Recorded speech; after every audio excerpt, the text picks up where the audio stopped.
Good morning. Turning to farm news now. The Mexican fast food chain Chipotle announced this week it has stopped serving pork at a third of its restaurants. The company cites a standards violation by one of its suppliers. A spokesman said that Chipotle requires that its pork comes from, quote, pigs that are raised with outdoor access or in deeply bedded pens and without the use of antibiotics. While Chipotle did not identify which of its suppliers had been suspended, a spokesperson for Nyman Ranch, Chipotle's biggest and oldest pork supplier, insisted it was not them.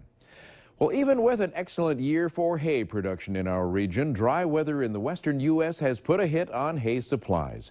Dry hay stored on Minnesota farms is estimated at just over 3 million tons. That's 4% less than a year ago. USDA's National Ag Statistics Service Upper Midwest Regional Office says this is the second lowest December stocks level since records began back in 1950. Dry hay stored on Iowa farms is the lowest December stocks level since records began in 1938. All hay stored on U.S. farms, though, up 3% from a year ago. Last week, China banned U.S. poultry and egg imports due to avian bird flu in the Pacific Northwest. The question is, will that hurt Minnesota poultry producers?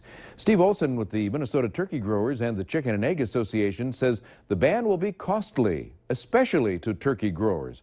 China is one of their top markets and takes dark meat, which complements the U.S. white meat market.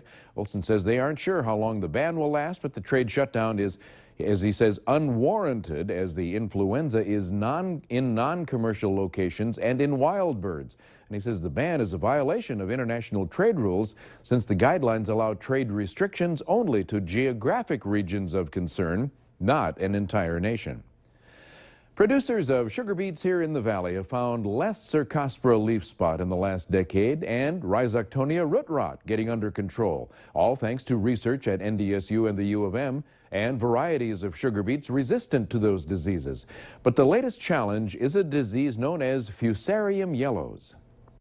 And it's more or less in the Moorhead Factory District, places like Glendon and Sabin, but it was also found in Fisher as well as in Crookston. So we are working. We have some very good varieties now that provide good control, especially when the plants are older. I'm trying to see if we can get some other fungicides to probably use as a seed treatment to help in the early stages of this disease, because in our area, we have found that you can have damping off also caused by this fungus, in addition to older plants being infected. I've spent about 10 years more or less trying to find something that will work. I haven't been successful as yet, so that's my next big challenge. Several hundred farmers will head to Jamestown next Monday and Tuesday for the 4th annual Precision Ag Summit. The Red River Research Corridor, NDSU Lake Region's Precision Ag Center, and the North Dakota Farmers Union have put this on to a packed house for the last 3 years. This year, Precision Ag problems to solve involve sorting through the large amounts of data generated. One session I think will be of interest to farmers that looks at the optical sensor technology that farmers put on their fertilizer to apply fertilizer during the season based on the health of the crop. You know, comparing one healthy strip to all the rest of the fields and do a variable rate fertilizer application. And there's 3 different manufacturers of that technology, and they're each going to have a representative there. Individual farmers can have, take information from their farms and put it into the algorithm of each of these sensors to improve it for their farm and for their crops and their soil type. Ag Action Summit is next Monday and Tuesday at the Farmers Union State Office. Pre-registration is required. For more information, go to theresearchcorridor.com and click on the Precision Ag Summit.